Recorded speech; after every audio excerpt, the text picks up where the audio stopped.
Hi, so today the claim that I'll be responding to is going against free trade and imposing high tariffs on imports will hurt the U.S. in more ways than one. Their first claim was that neglecting free trade will mean higher prices on products and jobs being lost, and two, going against free trade will hurt traditional U.S. companies' ability to help the economy grow more efficiently.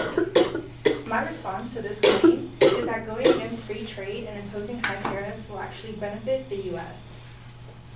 My response to their first claim, which just to remind you guys, was that neglecting free trade will mean higher prices on products and jobs being lost. I'm actually claiming that jobs will not be lost if free trade is neglected and prices will stay the same. The border adjustment tax, which is mentioned in their claim, states that prices will increase. But according to the evidence, a car that costs $29,693 will increase by only $450 with this tax. When you do the math, this is only a 2% increase in price. So this tax doesn't exactly make cars any more expensive than they already are, and proving that prices will actually stay the same. With that being said, if companies are, also this tariff only applies to American-made cars, not foreign cars. So this tax will not affect foreign cars such as Volkswagen. Now, to clarify, the border adjustment tax is supposed to encourage companies to make goods in the U.S. It's meant to remove the incentive for companies to move jobs overseas solely for tax reasons. With that being said, if companies are encouraged to make goods in the U.S., we will need to hire more people and create more jobs, and this proves my claim that more jobs are created and disproves the original claim that jobs will be lost. Also, there's evidence presented in their claim that states that according to Industry Week, Cleveland motor vehicle industry employment will drop from 3% to 5%. Although there's a 3 to 5% drop in motor vehicle jobs, in the article that I found by CNN, jobs will actually be created as well. They said that the amount of jobs lost would be insignificant to the amount of jobs created. Now the U.S. is benefiting by putting tariffs on free trade because new jobs will be created. Moving on to the second claim, which they claim that going against free trade will hurt traditional U.S. companies' ability to help the economy grow more efficiently. I'm claiming that if we go against free trade, traditional companies will be actually able to help the U.S. economy grow. U.S. companies will be forced to buy American-made products in order to avoid international tariffs. And if more companies are buying American-made products, the economy of the U.S. will grow. Henry mentions in his claim that according to the BBC, Pennsylvania steelworkers would approve of high tariffs, which didn't have a relationship to his original claim. But it does prove my claim that jobs affected by tariffs are not negatively affected, because recently Trump imposed a high tariff on steel that increased that tax on steel by 15%, and jobs in the steel industry were not affected, according to a journal by CNN. Moving on, not only will it create more jobs for middle-class citizens, but also lower-class citizens. In the original claim, Henry mentions that lower-class citizens are left out, but that is not the case. If we put tariffs on free trade, jobs will be created for all economic classes. Jobs will not be outsourced, which is also a problem which is also a concern if we do not impose tariffs, because jobs will believe in the fact that if we outsource, it'll be cheaper labor, but if we put high tariffs, there's an incentive to keep jobs here in America. Also, the U.S. will be able to collect more tax money and allocate this money to government agencies or public services.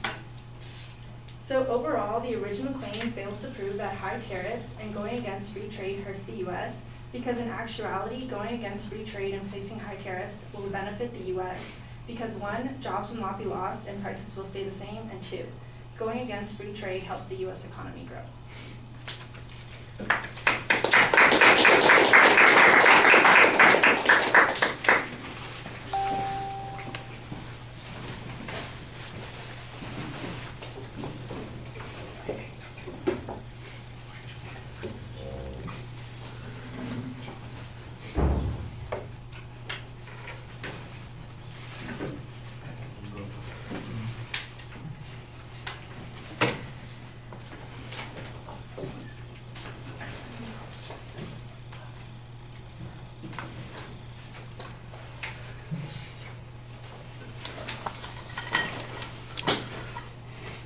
Well, the advocate's claims labeled, that's pretty clear. Your response seems to be directed to those particular claims.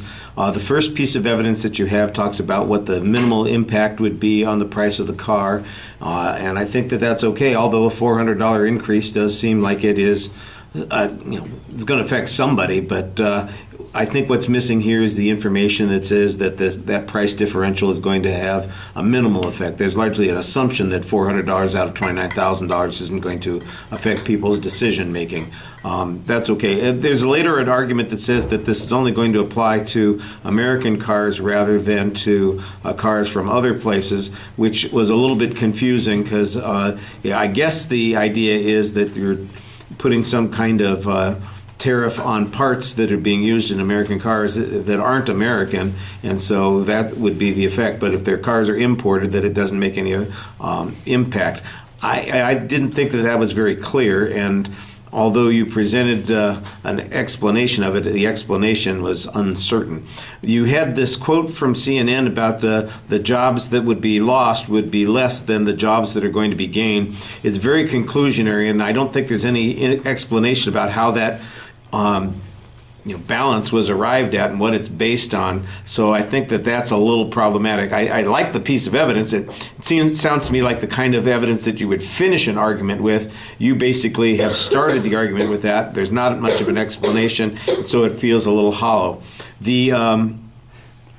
The third point talks about, the goal trying to force people into buying American. We got a whole series of claims, and this is one of the things that happens repeatedly in the speech, is that there are a lot of claims here, and I don't think there's always as much proof to support those claims as needs to be. There are assumptions about what's going to happen, that certain relationships will exist, or that people will act in a particular way, and it just doesn't get much illustration or demonstration that these things work out the way that is being presented here.